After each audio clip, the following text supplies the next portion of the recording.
I'm not entirely sure if I'm right about this, but I've always felt that learning photography or videography with a prime lens instead of a zoom lens will make you a better photographer. Not because the prime lenses are better than zooms. That's not what I'm saying. Like, sure, there are less moving parts in a prime lens that, could potentially break over time, and they might have been traditionally slightly sharper than zooms, but I'm referring to the idea that there's sort of less to work with in a prime lens, so that you have to do more of the work instead, and sort of let the limitations of the one focal length help you grow creatively instead. Do you know what I mean?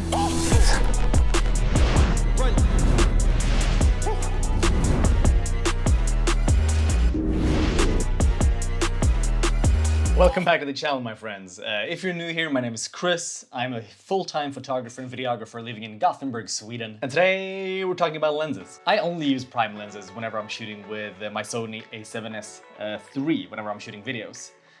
Prime lenses that I also use for the A7R III whenever I'm doing photography. And I prefer to use prime lenses whenever I'm doing both videography and photography. There are a few reasons, and I'm gonna let you know why in just a second, and I'll share my thoughts on why I think it makes you a better photographer or videographer. But before I do, I just want to say that I do not want this video to hate on zoom lenses. There are tons of perks with zoom lenses as well, probably more than I know of since I don't use them that much. So if you use zoom lenses, do let me know in the comments down below why you think they're great and which one you think I should get if you have a favorite. I can tell you right now that I would not mind owning a 70-200, a 2.8G Master. We'll see. Again, let me know if you think it's worth it. So why do I like prime lenses so much? Well, it basically comes down to how limitations, constraints, forces you to be more creative. I think I've kind of alluded to this before in a previous video, the one where I talked about where to start out with stock photography. Link up here if you haven't seen that one yet. In that video, I mentioned that the nice thing about stock photography is that you can photograph pretty much anything you want. But that's also the worst part about stock photography. Because when I'm offered everything, I just don't know what to do or where to start. It's like a kid in a toy store that only gets to choose one thing.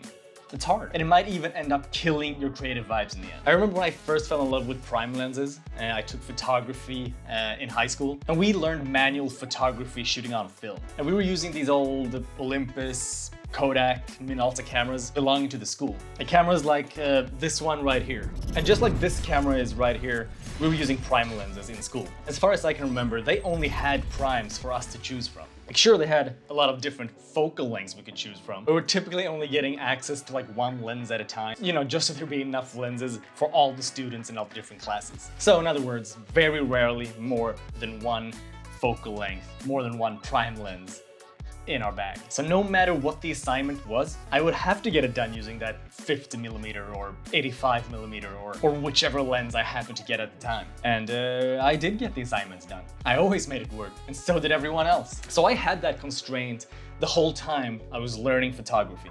I was limited to shooting with just one lens. And what you learn pretty quickly is that if there's something that you have to do, like a school photography assignment, for example, you will get it done. It doesn't matter if you didn't get your hands on the exact right lens you wanted for this project. The teacher still expects you to deliver a photo by the end of the assignment. You also realize pretty quickly that that type of creative challenge is actually a lot of fun. And as I've alluded to, and as many of you might already know, limitations boost creativity. Constraints are a fantastic way for you to think in new, creative ways. And it sort of forces you to solve the problems right in front of you with the tools that you have, but in a fun, challenging way. And in this case, working with one lens is first of all a great way for you to master that focal length.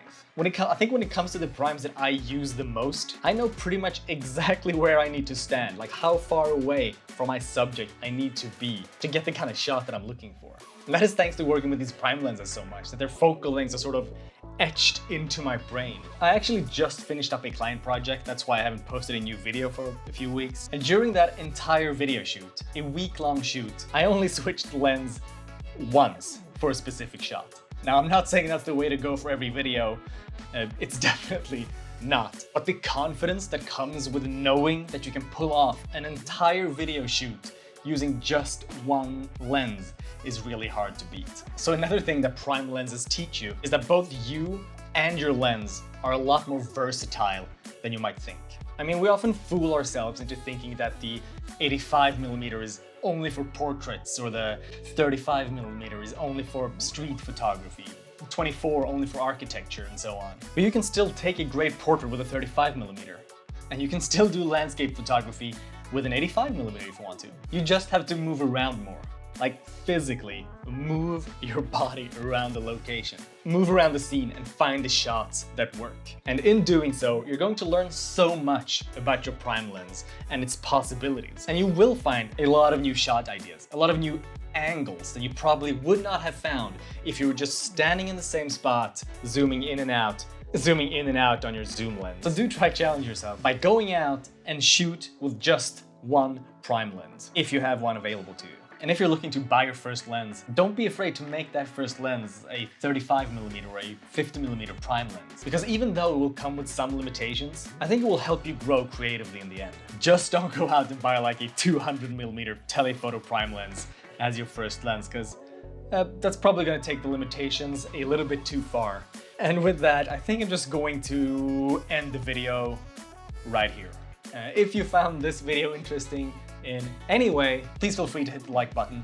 It's the very best way to let YouTube know what kind of content you enjoy, so that you can get more of it, and lets YouTube know that my videos might not be all that terrible. So it kind of helps us both out. Thank you very much for watching, and don't forget to subscribe if you want to see more videos on photography, videography, and making money with stock photography. Take care of yourself, and I will see you in the next video. Bye bye.